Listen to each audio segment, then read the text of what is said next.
Hello cheese lovers, and welcome back to the channel. Today, we're embarking on a fascinating journey to uncover the secrets behind one of the world's most beloved foods. We're diving deep into the art of cheese making, from a simple pail of milk to the complex, flavorful blocks we all adore. Have you ever wondered how that sharp cheddar or creamy brie gets its unique character? Well, stick around, because we're about to demystify the entire magical process. It all starts at the crack of dawn with the star of the show.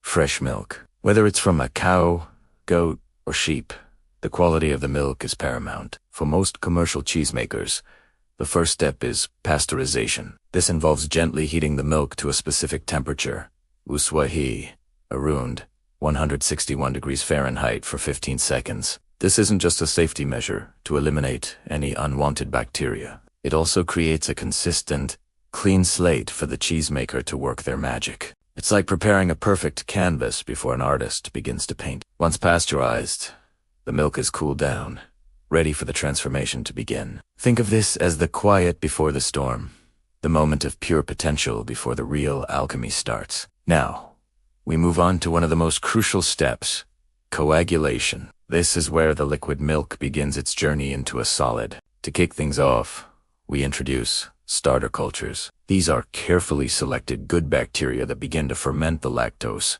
the sugar in milk, into lactic acid.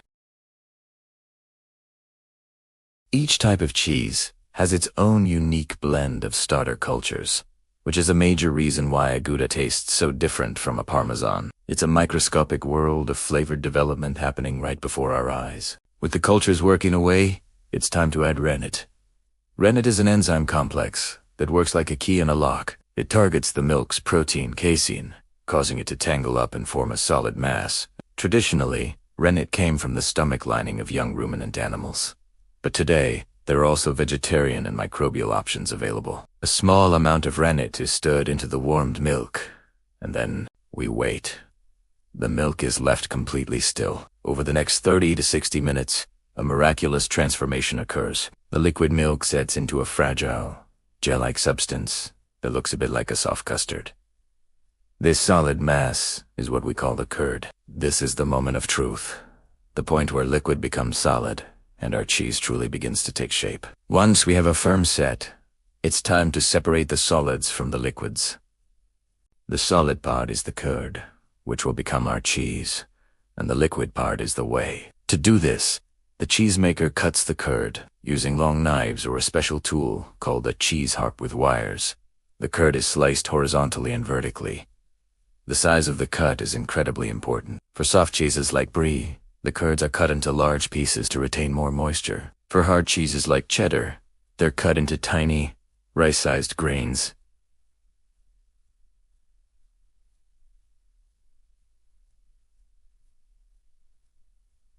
Rice-sized grains to expel as much whey as possible. As the curd is cut, the whey, a watery, greenish yellow liquid, begins to release. It's like gently breaking up a perfectly formed jelly to let the liquid seep out. This step is all about controlling moisture, and moisture control is everything in cheesemaking.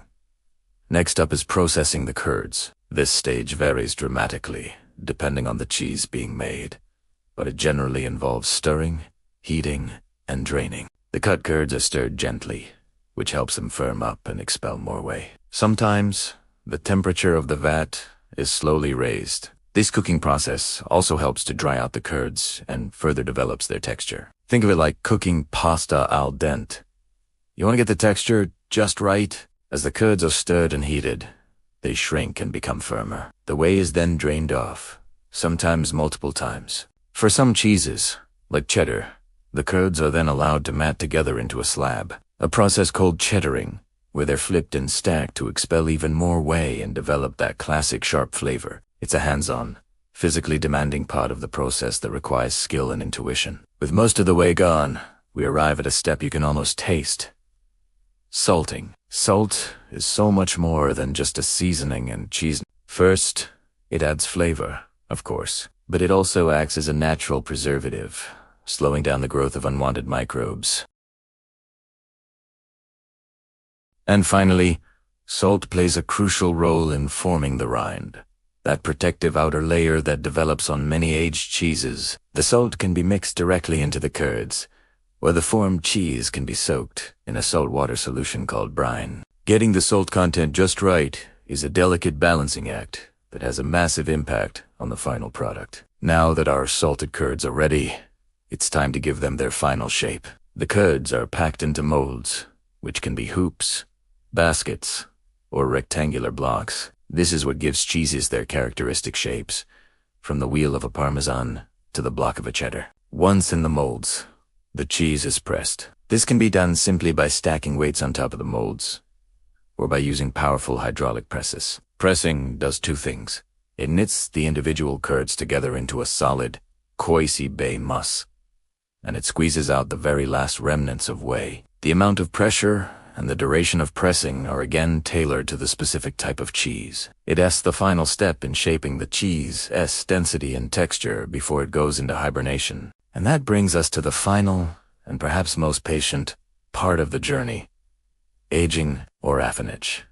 The freshly pressed wheels or blocks of cheese are moved into special aging rooms or caves. These rooms are meticulously controlled for temperature and humidity. Here, the cheese will rest for weeks, months, or even years. During this time, a complex world of biochemical reactions takes place. The remaining cultures and enzymes continue to break down fats and proteins, creating the incredible depth and complexity of flavor and aroma that we associate with aged cheese. A rind may be washed with brine. A mold like Penicillium roqueforti might be introduced to create blue veins, or the cheese might just be left alone to be flipped and cared for regularly. This is where a young, bland cheese matures and develops its unique personality and soul. It's a slow, quiet transformation that requires immense patience and expertise. From a bucket of fresh milk to a perfectly aged wheel of cheese, the process is a beautiful blend of science and art.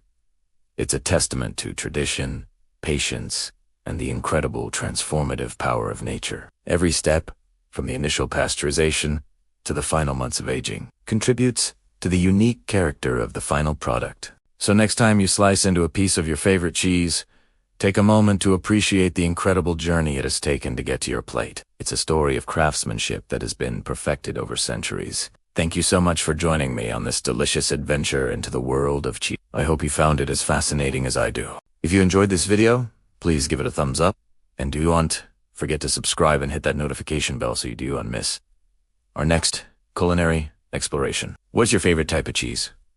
Let me know in the comments below. Thanks for watching, and we'll see you in the next one.